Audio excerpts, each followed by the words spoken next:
디도서 1장 5절에서 16절 말씀입니다. 함께 읽습니다. 내가 너를 그레데에 남겨둔 이유는 남은 일을 정리하고 내가 명한 대로 각성의 장로들을 세우게 하려 함이니 책망할 것이 없고 한 아내의 남편이며 방탕하다는 비난을 받거나 불순종하는 일이 없는 믿는 자녀를 둔 자라야 할지라. 감독은 하나님의 청지기로서 책망할 것이 없고 제 고집대로 하지 아니하며 급히 분내지 아니하며 술을 즐기지 아니하며 구타하지 아니하며 더러운 이득을 탐하지 아니하며 오직 나그네를 대접하며 선행을 좋아하며 신중하며 의로우며 거룩하며 절제하며 미쁜 말씀의 가르침을 그대로 지켜야 하리니 이는 능히 바른 교훈으로 권면하고 거슬러 말하는 자들을 책망하게 하려 함이라.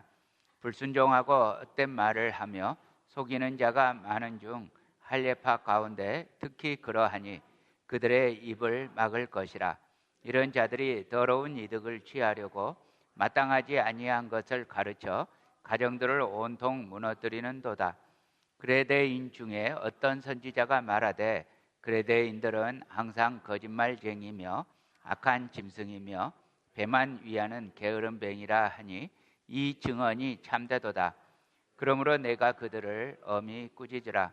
이는 그들로 하여금 믿음을 온전하게 하고 유대인의 허탄한 이야기와 진리를 배반하는 사람들의 명령을 따르지 않게 하려 함이라.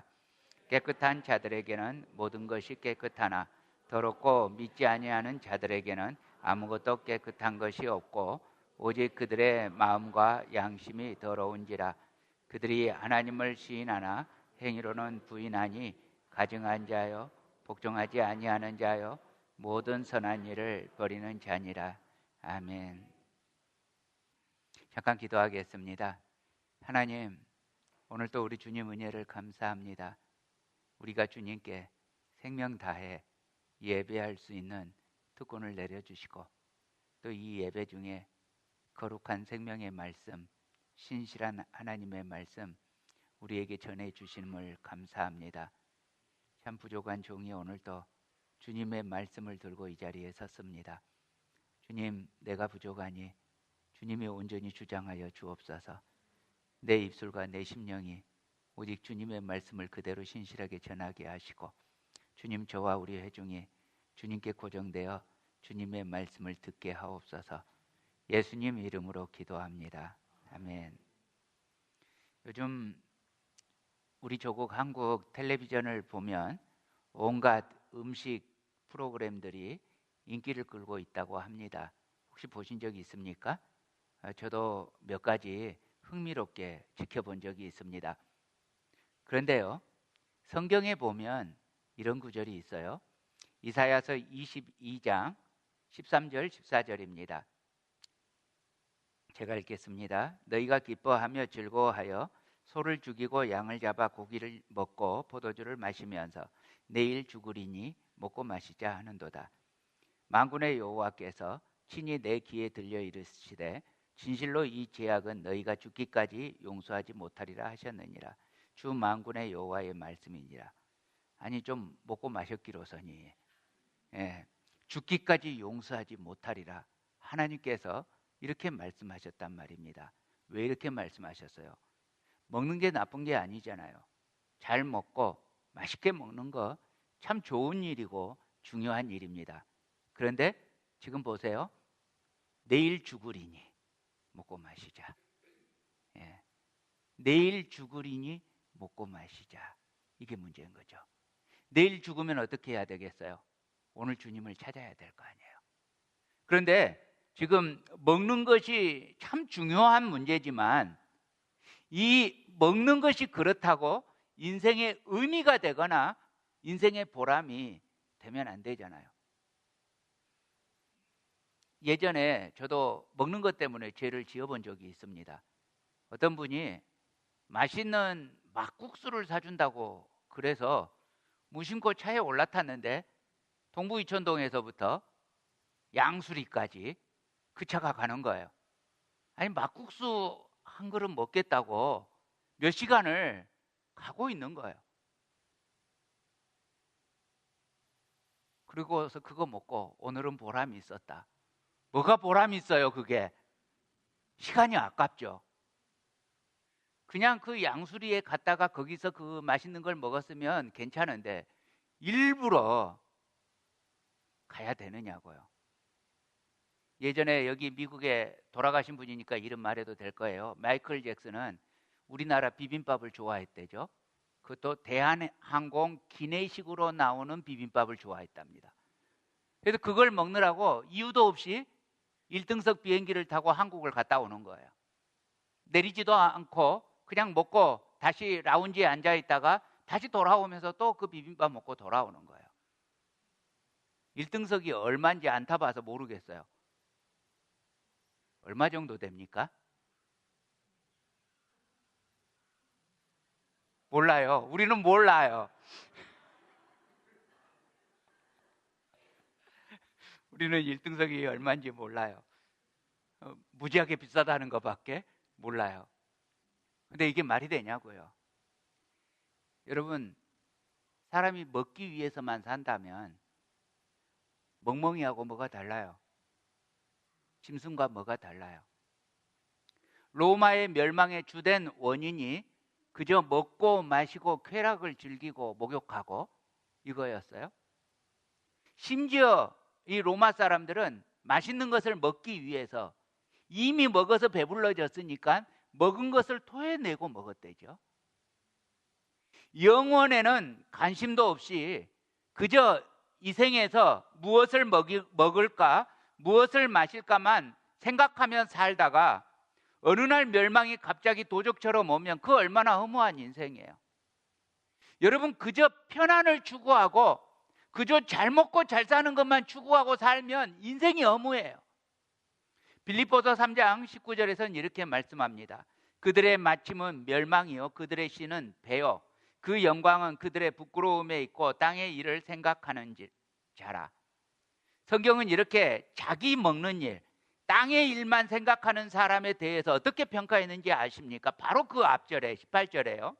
여러 사람들이 그리스도의 십자가의 원수로 행하느니라. 어떻게 평가했어요? 그리스도의 십자가의 원수라고요. 오늘 우리가 보는 디도서를 보면요, 이 디도가 목회하고 있는 그레데 사람들에 대한 평가가 나옵니다. 12절인데요. 그레데인 중에 어떤 선지자가 말하되 그레데인들은 항상 거짓말쟁이이며 악한 짐승이며 배만 위하는 게으름뱅이라 하니. 참 혹독하게 평가했죠. 그런데 바울은 바로 이런 그레데를 위해서 복음을 전했습니다. 그리고 이렇게 한심한 지역의 사람들을 위해서 자기가 사랑하는 아들 같은 제자 디도를 그곳에 남겨둬서 목회하게 합니다.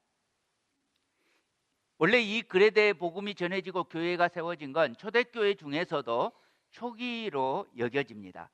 사도행전 2장 9절에서 11절 말씀 보면요, 우리는 바데인과 메데인과 엘람인과 또 메소포타미아 유대와 갑바도기와 본도와 아시아 부르기아와 밤빌리와 애국과 및 구레네에 가까운 리비아 여러 지방에 사는 사람들과 로마로부터 온 나그네 곧 유대인과 유대교에 들어온 사람들과 그레데인과 아라비아인들이라. 우리가 다 우리의 각 언어로 하나님의 큰 일을 말함을 듣는도다 하고. 자, 오순절에 성령님이 임하시고 제자들이 방언을 말하게 되었을 때 사방에서 오순절을 지키러, 명절을 지키러 온 사람들이 있었습니다. 그 사람들 중에 그레데 사람들도 이 성령이 강림하는 사건을 목격하게 되고 베드로의 설교를 통해서 예수님을 믿게 됩니다. 이 사람들이 돌아가서 아마도 그레데 교회가 시작되어지지 않았나 생각합니다. 그리고 시간이 흘러서 바울이 그 인생의 마지막 전도 여행 중에 이곳에 도착해서 복음을 전한 것입니다. 그리고 이곳에 디도를 남겨둡니다. 디도를 남겨둔 이유는 이것입니다. 5절입니다. 내가 너를 그레데에 남겨둔 이유는 첫 번째, 남은 일을 정리하고, 두 번째, 내가 명한 대로 각 성의 장로들을 세우게 하려 아멘이에요. 자, 첫 번째로요. 바울이 제자 디도를 그레데에 남겨둔 이유는 남은 일을 정리하기 위해서라고 했습니다. 그러면 자, 제자 디도가 그레데에 남아서 해야 했던 이 남은 일은 무엇일까요? 그레데 교회 안에 굉장히 심각한 문제가 있었습니다. 그레데 사람들이 어떤 사람이라고요? 항상 거짓말하고 악한 짐승 같았고 배만 위하는 게으름뱅이들이었다고 했습니다. 근데 문제는 교회 안에조차 이 그레데 사람들이 이제 예수를 믿었잖아요. 그런데 교회 안에조차 여전히 변화되지 못한 채 여전히 이렇게 육신적인 사람들이 있었습니다. 자, 디도서 1장 11절입니다. 그들의 입을 막을 것이라. 이런 자들이 더러운 이득을 취하려고 마땅하지 아니한 것을 가르쳐 가정들을 온통 무너뜨리는 도다. 자, 자기 자신을 위하는 더러운 이득을 취하려고 교회와 가정을 어지럽히는 자들이 있었단 말입니다. 자, 이 사람들에 대해서 바울은 이렇게 평가합니다. 16절입니다. 그들이 하나님을 시인하나 하나님을 믿는다고 말해요. 하나님 시인해요. 믿는다고요. 그런데 행위로는 부인하니 가증한 자요 복종하지 아니하는 자요 모든 선한 일을 버리는 자니라. 사랑하는 형제자매 여러분, 이 사람들이 입으로는 하나님 믿는다고 말한다고요. 그런데 행동은 앞만 봐도 믿는 사람 같지가 않다고요. 행동이 가증해요. 가증하다는 말은 위선적이라고요. 말은 그렇게 천사처럼 하는데 정작 그 사람 하는 행동은 그렇지가 않다고요. 그리고 복종하지 않습니다. 하나님의 말씀을 따라서 사는 게 아니에요. 그렇게 하나님의 말씀을 잘 암송하고 하나님의 말씀에 대해서 잘 아는 것 같은데 정작 그들이 어떤 삶에서 문제를 결정할 때는 자기 생각으로 결정해요. 하나님의 뜻이 무엇인지, 하나님의 말씀이 무엇인지 신경 안 쓰고 자기가 옳다고 여기는 대로 그냥 결정해요. 이게 복종하지 않는 거예요. 모든 선한 일을 버린 사람들입니다. 무슨 말입니까? 삶의 기준이 자기예요. 하나님의 영광을 위해서 사는 게 아니에요. 자기 영광을 위해서 살아요. 하나님 높이려고 사는 게 아니에요. 자기가 높아지고 자기를 자랑하기 위해서 삽니다. 여러분, 뭔가 굉장히 은혜스럽고 믿음 좋은 사람처럼 보이는 사람이 있어요. 그 입의 말을 듣지 마시라고요. 그분의 열매를 보시고 판단하시라고요. 우리는 열매로 그 사람이 정말 행위로 하나님을 믿고 있는지 볼 수 있다고요. 목사님들도 열매를 보시라고요. 이런 사람들에 대해서 바울은 제자 디도가 어떻게 해야 된다고 말합니까? 그들의 입을 막으래요. 그럼 어떻게 입을 막을까요? 입에다가 막 재갈을 씌울까요? 13절에서 이렇게 말합니다. 이 증언이 참되도다. 그러므로 네가 그들을 엄히 꾸짖으라. 이는 그들로 하여금 믿음을 온전하게 하고. 자, 어떻게 입을 막으라고요? 엄하게 꾸짖으라고요. 근데 여러분, 여기서 굉장히 조심할 게 있어요. 왜 엄하게 꾸짖습니까? 이 사람들을 엄하게 꾸짖어서 가시오. 당신 같은 사람은 우리 교회에 필요 없어요.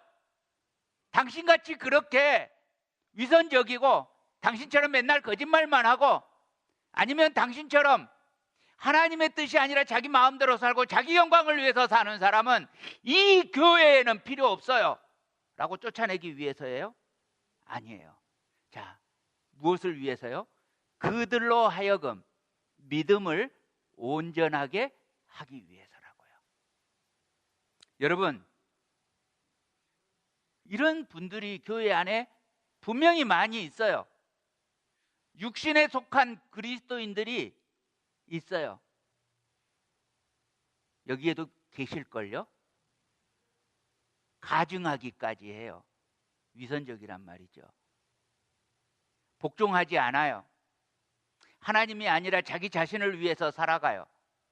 그런데 그들의 입을 막고 꾸짖는 이유가 그들의 믿음을 온전하게 하기 위해서라고요.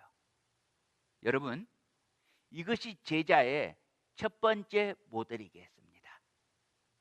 제자는 아직 너무너무 연약하고 부족한 지체를 그냥 정죄하고 내치는 게 아니에요. 그들의 믿음을 오히려 온전하게 세우기 위해서 때로는 엄하게 꾸짖는 것도 불사해요. 결국 이 꾸짖음의 목적이 무엇입니까? 그건 정죄와 심판이 아니라 오히려 사랑이고 치료예요.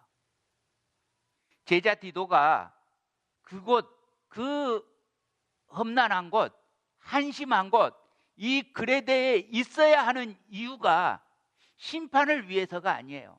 엄하기는 하지만 의사 같은 사람이에요. 치료를 위해서 있는 거예요. 사랑하는 형제자매 여러분, 참 제자는 이렇게 때로는 강력하게 수술을 하기도 하지만 치료합니다. 여러분, 이 시대의 교회에 필요한 사람은 그냥 위로해주는 사람이 아니에요. 여러분, 예수님 믿으면 복 받을 거예요. 예수님 믿으면 형통할 겁니다. 여러분, 고통당하신 거 있습니까? 상처받은 거 있습니까? 그러면 예수님께로 오세요. 예수님께서 치료해 주실 겁니다. 위로해 주실 겁니다. 그냥 이렇게 메시지를 여러분 마음에 듣기 좋게, 여러분 은혜 많이 받게 해드릴 수 있어요. 그런데 여러분, 그렇게 해서 여러분의 죄의 문제가 해결되셨느냐고요. 여러분들이 그렇게 상처받은 이유, 여러분들이 분노한 이유, 그 안에 여러분들이 비성경적으로 반응했고 또 여러분들이 가지고 있었던 그 잘못과 죄악들, 그것을 회개했느냐고요.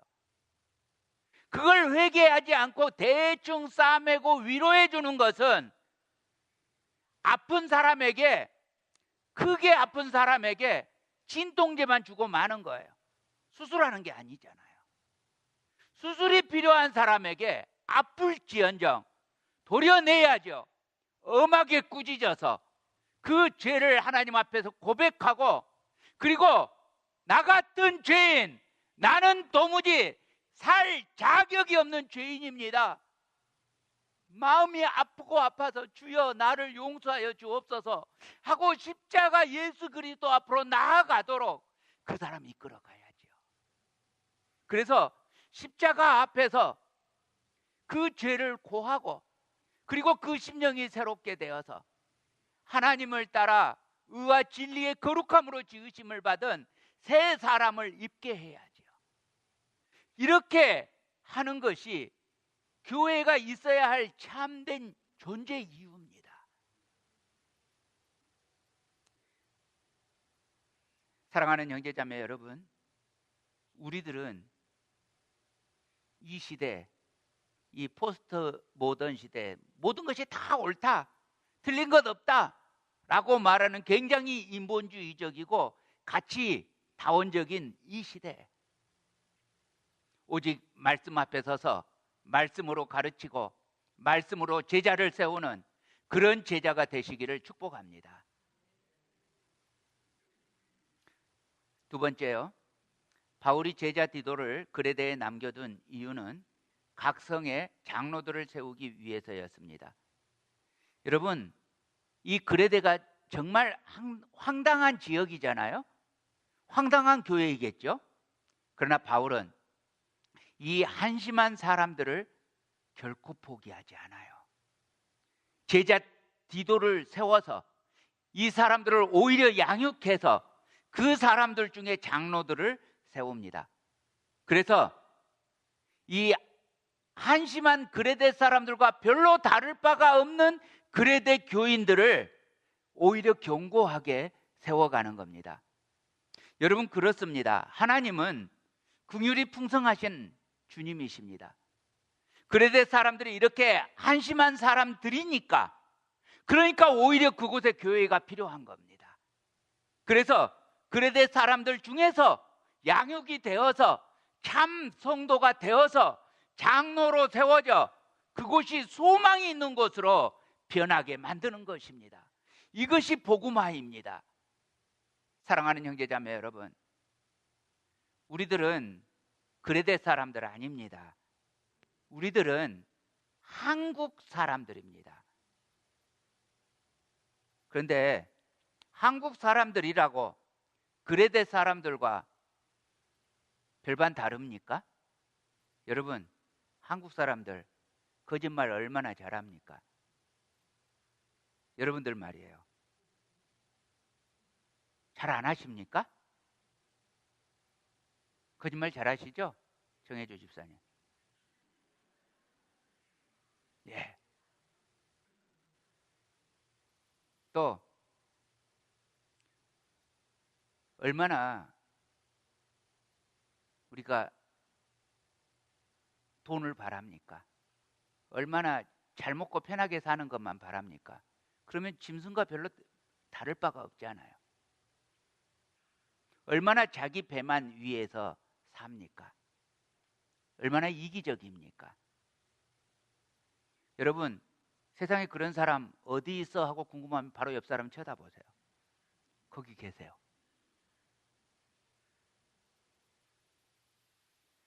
이게 그레데 사람들만의 문제가 아니란 말이에요. 이게 한국 사람만 그러겠어요? 이게 존재적 죄인들의 모습이란 말이에요. 그래서 주님께서 이 한심한 사람들을, 이 배역한 사람들을, 허물과 죄로 죽은 존재들을, 아직도 하나님 앞에서 원수인 존재들을 오히려 말씀으로 세우시고 양육하셔서 하나님의 거룩한 양으로, 하나님의 거룩한 신부가 되게 하고자 교회로 세우셨다고요. 우리 이사야서 53장 6절 말씀 함께 읽겠습니다. 시작. 우리는 다 양 같아서 그릇 행하여 각기 제 길로 갔거늘 여호와께서는 우리 모두의 죄악을 그에게 담당시키셨도다. 이 십자가의 구원의 은혜가 실제가 된 사람들, 복음이 실제가 된 사람들로 제자들을 세우는 것입니다. 그래서 제자는 그들로 하여금 또 다른 사람들을 제자가 되게 하도록 하는 그런 제자로 세우는 겁니다. 여러분, 여기서 장로, 감독 이런 말이 나오는데요.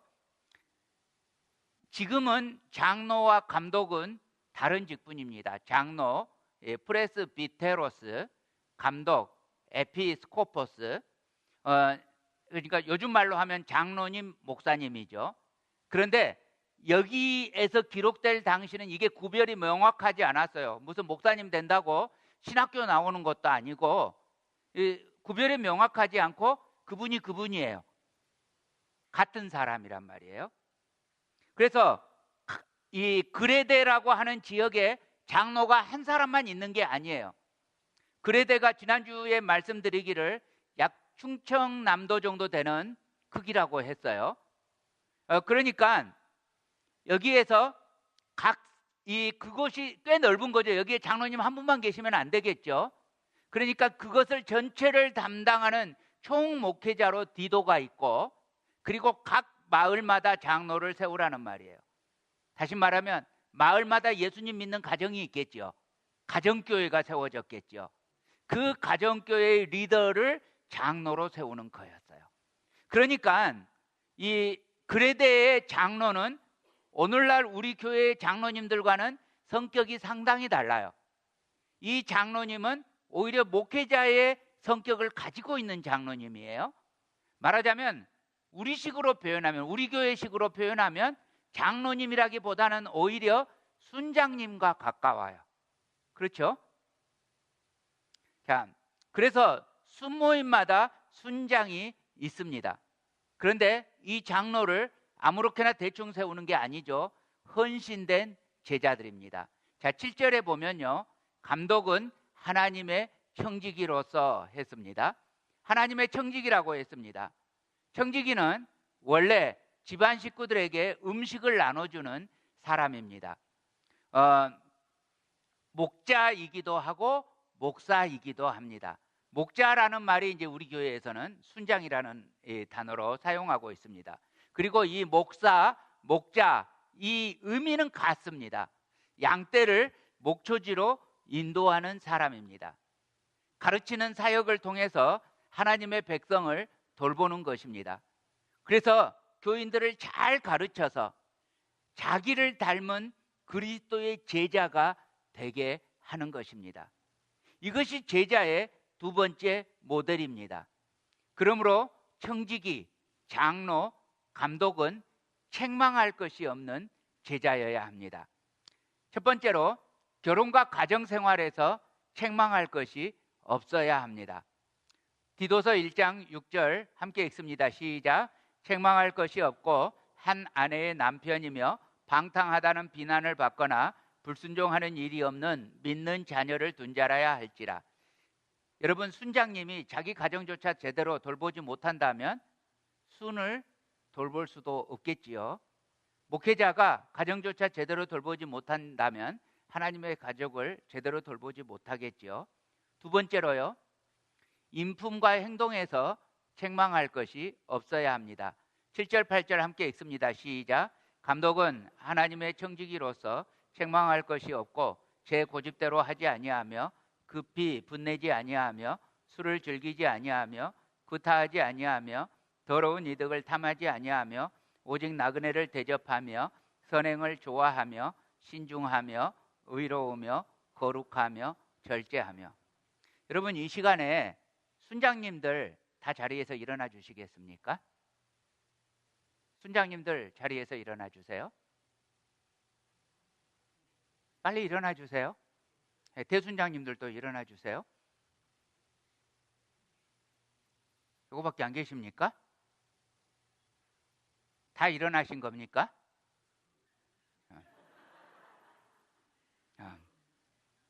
자, 여기 계신 분들 잘 보세요. 자기 순장님인지 아닌지 보세요.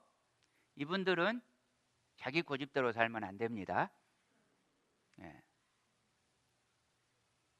그런데 여러분, 어떤 순회 갔더니 이렇게 말하더라고요. 순장님, 오늘은 이렇게 목사님도 오시고 그랬는데 우리 성경 공부하지 맙시다. 그럴 때는 고집 피우셔도 됩니다. 아셨죠? 예, 할렐루야. 한 분만 대답하십니까? 전윤아 집사님. 아멘. 예. 자, 그리고 이분들이 성질을 잘 내는지 안 내는지 보세요. 그리고 또 이분들이 술을 즐기면 즉시 저한테 알려주세요. 바로 자격이 없다고 순장에서 내려오도록 하겠습니다. 그런 분들 안 계시죠? 자, 자리에 앉아 주십시오. 감사합니다.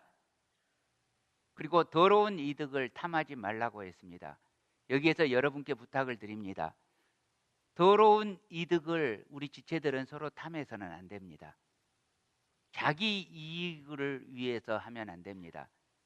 그래서 특별히 여러분께 부탁을 드립니다.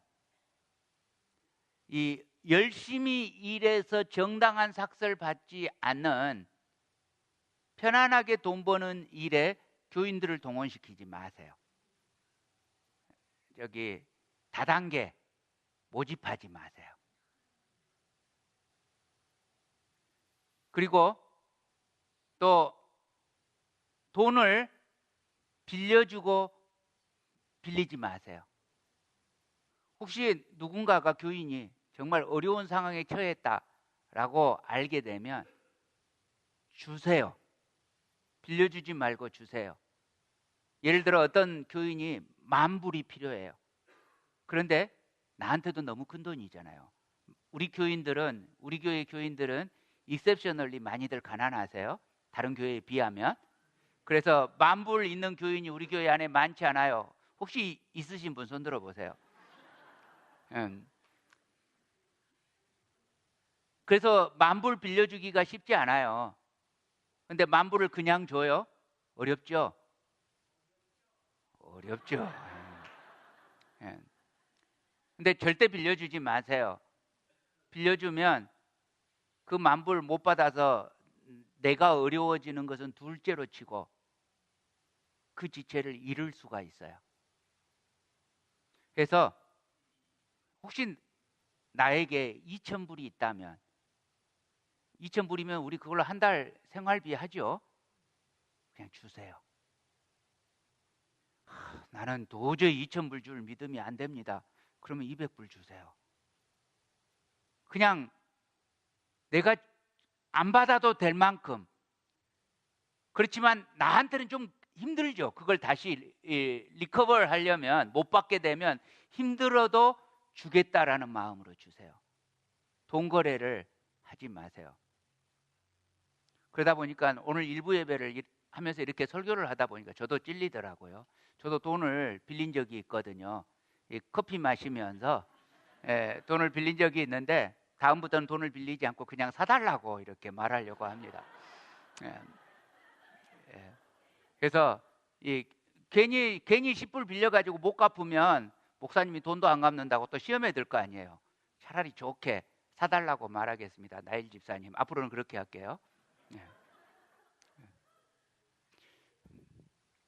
자, 그 다음 세 번째, 교리적 정통성에서 책망할 것이 없어야 합니다. 9절입니다. 밑분 말씀의 가르침을 그대로 지켜야 하리니 이는 능히 바른 교훈으로 권면하고 거슬러 말하는 자들을 책망하게 하려 함이라. 여러분, 오늘 우리 이 제자의 모델 다시 한번 정리해 보겠습니다. 그레데 교회는 참 한심한 사람들이 모여 있었어요.